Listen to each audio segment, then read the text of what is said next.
Hi ಎಲ್ಲ ನನ್ನ ವೀಕ್ಷಕ ಬಂಧುಗಳಿಗೆ ವಿರೂಪಾಕ್ಷಿ ಮಠಪತಿ ಯೂಟ್ಯೂಬ್ ಚಾನಲ್ಗೆ ಸ್ವಾಗತ. ಮಾನವನು ಜೀವಿಸಾಕ್ರಿ ಮೂಲಭೂತ ಅವಶ್ಯಕತೆಗಳು ಬಹಳಷ್ಟು ಬೇಕಾಗ್ತಾವ. ಹುಟ್ಟಿನಿಂದ ಸಾವಿನ ಕೊನೆಯ ಅಂಚಿನವರೆಗೆ ಗಾಳಿ, ನೀರು, ಆಹಾರ, ಅಗ್ನಿ, ಆಕಾಶ ಹೀಗೆ ಎಲ್ಲ ಅಂಶಗಳು ಎಷ್ಟು ಅವಶ್ಯಕತೆ ಅದಾವ ನೋಡ್ರಿ. ಅಷ್ಟೇ ಅವಶ್ಯಕವಾಗಿ ಬೇಕಾಗಿರುವ ಮತ್ತು ಬಳಕೆಯಾಗುತ್ತಿರುವ ಒಂದು ವಿಶಿಷ್ಟವಾದ ಗುರುತಿನ ಸಂಖ್ಯೆಯನ್ನು ನಮ್ಮ ಸರ್ಕಾರ ನಮ್ಮೆಲ್ಲರಿಗೂ ನೀಡೈತ್ರಿ. ಅದು ಯಾವುದು, ಅದರ ಉಪಯೋಗ ಏನು, ಅದರ ಬಳಕೆಯಿಂದ ಆಗುವ ಲಾಭಗಳೇನು ಎಂಬುದರ ಬಗ್ಗೆ ಈ ವಿಡಿಯೋದಲ್ಲಿ ಸಂಪೂರ್ಣ ಮಾಹಿತಿಯನ್ನು ನಿಮಗೆ ಕೊಡ್ತಿದ್ದೀನಿ. ಇದಕ್ಕಿಂತ ಮುಂಚೆ ಇನ್ನೂ ನಮ್ಮ ಚಾನಲ್ಗೆ ಯಾರು ಸಬ್ಸ್ಕ್ರೈಬ್ ಆಗಿಲ್ಲ, ಈಗಲೇ ಸಬ್ಸ್ಕ್ರೈಬ್ ಆಗಿರಿ. ಪಕ್ಕದಲ್ಲಿರುವಂತಹ ಬೆಲ್ ಐಕನನ್ನು ಕ್ಲಿಕ್ ಮಾಡಿ. ಇದರಿಂದ ನಾವು ಮಾಡುವ ಹೊಸ ಹೊಸ ವಿಡಿಯೋಗಳು ನಿಮಗೆ ನೋಟಿಫಿಕೇಶನ್ ತಲುಪುತ್ತದೆ. ಬನ್ನಿ ಸ್ನೇಹಿತ ಮಿತ್ರರೇ, ಇವತ್ತಿನ ವಿಡಿಯೋ ಶುರು ಮಾಡೋಣ. UIDAI ಅಂದರೆ ವಿಶಿಷ್ಟ ಗುರುತಿನ ಪ್ರಾಧಿಕಾರ ಭಾರತ ಸರ್ಕಾರ ಎಂದು. ನಮ್ಮ ಭಾರತ ಸರ್ಕಾರ ನಮ್ಮ ಎಲ್ಲ ಪ್ರಜೆಗಳಿಗೆ ಒಂದು ವಿಶೇಷವಾದ ಸಂಖ್ಯೆಯನ್ನು ನೀಡೈತ್ರಿ. ಅದು ಯಾವುದೆಂದರೆ ಅದೇ ನಮ್ಮ ಆಧಾರ್ ಸಂಖ್ಯೆ, ಅಥವಾ ನಾವೇನಂತ ಕರಿತೀವಿ ಆಧಾರ್ ಕಾರ್ಡ್ ಎಂದು ಹೇಳಬಹುದಾಗಿದೆ. ಇವತ್ತಿನ ದಿನಮಾನಗಳಲ್ಲಿ ನೋಡುವುದಾದ್ರೆ ಏನಾಕೈತ್ರಪ್ಪ ಅಂತಂದ್ರೆ, ಈ ಆಧಾರ್ ಕಾರ್ಡ್ ಎಂಬುದೇನೈತಲ್ಲ ಎಷ್ಟು ಉಪಯೋಗ ಐತಂದ್ರೆ, ಹುಟ್ಟಿದ ಮಗುವಿನಿಂದ ಹಿಡಿದು ಮರಣದವರೆಗೂ ಈ ಆಧಾರ್ ಕಾರ್ಡ್ ತುಂಬ ಅವಶ್ಯಕವಾಗೈತಿ. ಈಗಿನ ಯಾವುದೇ ಸರ್ಕಾರಿ ಯೋಜನೆಗಳಾಗಿರಬಹುದು, ಸಾಲ ಸೌಲಭ್ಯಕ್ಕಾಗಿರಬಹುದು, ಖಾಸಗಿ ವ್ಯವಹಾರಕ್ಕಾಗಿರಬಹುದು, ಬ್ಯಾಂಕಿನ ಸೇವೆಗಳಿಗಾಗಿರಬಹುದು, ಸಾರಿಗೆ, ಶಿಕ್ಷಣ ಹೀಗೆ ಹಲವಾರು ಕ್ಷೇತ್ರಗಳಲ್ಲಿ ತನ್ನ ಪ್ರಭಾವವನ್ನು ಹಾಸುಹೊಕ್ಕಾಗಿಸಿದೆ ಅಂತ ಹೇಳ್ಬೋದಾಗೈತಿ. ನೋಡ್ರಿ, ಈಗಿನ ಕರ್ನಾಟಕ ಸರ್ಕಾರದ ಹಲವು ಗ್ಯಾರಂಟಿಗಳನ್ನ ನಮ್ಮೆಲ್ಲರಿಗೂ ನೀಡಿದೆ.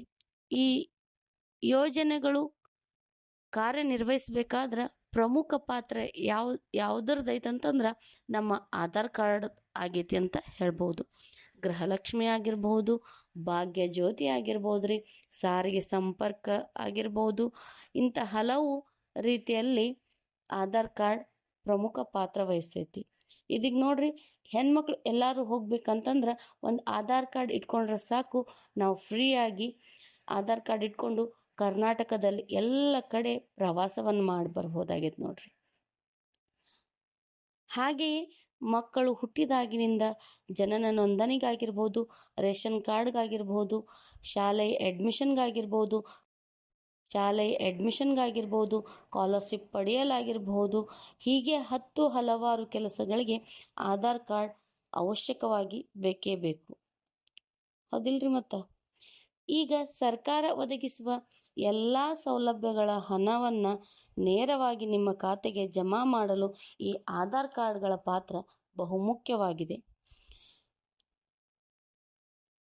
ಇವಾಗ ಕೇಂದ್ರ ಸರ್ಕಾರ ರೈತರಿಗೆ ಪ್ರತಿ ವರ್ಷ 6,000 ರೂಪಾಯಿಯನ್ನು PM ಕಿಸಾನ್ ಎಂಬ ಯೋಜನೆಯ ಅಡಿಯಲ್ಲಿ ರೈತರ ಖಾತೆಗೆ DBT ಮೂಲಕ, ಅಂದರೆ ಡೈರೆಕ್ಟ್ ಬ್ಯಾಂಕ್ ಟ್ರಾನ್ಸ್ಫರ್ ಎಂಬುದರ ಮುಖಾಂತರ ನೇರವಾಗಿ ಹಣವನ್ನು ಕಳಿಸುತ್ತದೆ. ಅದೇ ರೀತಿಯಲ್ಲಿ ಈಗ ಬರ ಪರಿಹಾರ ಹಣವನ್ನು ರೈತರ ಖಾತೆಗೆ ನೇರವಾಗಿ ಹಾಕಕತ್ತಾರ್ರಿ. ಆದರೆ ಕೆಲವು ರೈತರಿಗೆ ಜಮಾ ಆಗುತ್ತಿಲ್ರಿ. ಅದಕ್ಕೆ ಕಾರಣ ಏನಪ್ಪ ಅಂತಂದ್ರೆ, ಆಧಾರ್ ಕಾರ್ಡ್ಗೆ ಬ್ಯಾಂಕ್ ಅಕೌಂಟ್ ಲಿಂಕ್ ಆಗದೇ ಇರುವುದು. ಹೌದು ಸ್ನೇಹಿತ ಮಿತ್ರರೇ, ನಿಮ್ಮ ಬ್ಯಾಂಕ್ ಖಾತೆಗೆ ಆಧಾರ್ ಲಿಂಕ್ ಅಂದರೆ NPCI ಅಥವಾ ಆಧಾರ್ ಸೀಡಿಂಗ್ ಮಾಡಿಸದೇ ಇದ್ದರೆ ನಿಮ್ಮ ಖಾತೆಗೆ ಯಾವುದೇ ರೀತಿಯ ಹಣ ಜಮಾ ಆಗುವುದಿಲ್ಲ. ಹಾಗಾದ್ರೆ ಈ ಸೀಡಿಂಗ್ ಅಂದರೆ ಏನಪ್ಪ ಅಂತಂದ್ರೆ, ಯಾವುದೇ ಬ್ಯಾಂಕ್ ಖಾತೆಗೆ ನಮ್ಮ ಆಧಾರ್ ಸಂಖ್ಯೆ ಲಿಂಕ್ ಆಗುವುದಕ್ಕೆ ನಾವೇನಂತ ಕರಿತೀವಪ್ಪ ಅಂತಂದ್ರೆ ಸೀಡಿಂಗ್ ಅಂತ ಕರಿತೀವಿ. ಹಾಗಾದ್ರೆ ನಮ್ಮ ಆಧಾರ್ ಕಾರ್ಡ್ ಅಥವಾ ಆಧಾರ್ ಸಂಖ್ಯೆ ಯಾವ ಪಾಸ್ಬುಕ್ಗೆ ಸೀಡಿಂಗ್ ಆಗಿದೆ ಎಂಬುದನ್ನು ಚೆಕ್ ಮಾಡಿಕೊಳ್ಳಬೇಕು. ಅಂದರೆ UIDAI ಎಂಬ ವೆಬ್ಸೈಟ್ಗೆ ಹೋಗ್ಬೇಕ್ರಿ. ನಿಮ್ಮ ಆಧಾರ್ ಸಂಖ್ಯೆಯನ್ನು ಹಾಕಬೇಕು. ಆಗ ನಿಮ್ಮ ಮೊಬೈಲ್ಗೆ ಒಂದು OTP ಬರ್ತೈತ್ರಿ. ಆ OTPಯನ್ನು ಹಾಕಿ ಆಮೇಲೆ ಆಧಾರ್ ಸೀಡಿಂಗ್ ಎಂಬ ಆಪ್ಷನ್ ಮೇಲೆ ನೀವು ಕ್ಲಿಕ್ ಮಾಡಿದ್ರೆ ಆಗ ಯಾವ ಬ್ಯಾಂಕಿಗೆ ಸೀಡಿಂಗ್ ಆಗಿದೆ ಎಂಬುದನ್ನು ತೋರಿಸ್ತೈತ್ರಿ. ಇಲ್ಲ ಅಂದರೆ ನಿಮ್ಮ ಹತ್ತಿರದ ಆನ್ಲೈನ್ ಸೆಂಟ್ರಿಗೆ ಹೋಗಿ ಚೆಕ್ ಮಾಡಿಸಿದಾಗ ಒಂದು ವೇಳೆ ಲಿಂಕ್ ಇಲ್ಲ ಅಂದರೆ ನೀವೇನು ಮಾಡಬೇಕಪ್ಪ ಅಂತಂದ್ರೆ ನಿಮ್ಮ ಬ್ಯಾಂಕ್ ಪಾಸ್ಬುಕ್ ಜೆರಾಕ್ಸನ್ನು ತೆಗೆದುಕೊಳ್ಬೇಕು. ಆಧಾರ್ ಕಾರ್ಡ್ ಜೆರಾಕ್ಸನ್ನು ತೆಗೆದುಕೊಂಡು ಬ್ಯಾಂಕ್ಗೆ ಹೋಗಿ ಸೀಡಿಂಗ್ ಮಾಡಿಸಬೇಕು. ಸೀಡಿಂಗ್ ಆದಮೇಲೆ ನಿಮ್ಮ ಖಾತೆಗೆ ಯಾವುದೇ ಸರ್ಕಾರದ ಸೌಲಭ್ಯಗಳ ಹಣ ನೇರವಾಗಿ ಜಮಾ ಆಗುತ್ತದಂತ ಹೇಳ್ಬೋದಾಗಿದೆ. ಹಾಗಾದ್ರೆ ಆಧಾರ್ ಸೀಡಿಂಗ್ ಬಗ್ಗೆ ಹಾಗೂ ಆಧಾರ್ ಕಾರ್ಡ್ ಉಪಯೋಗದ ಬಗ್ಗೆ ಸಂಪೂರ್ಣ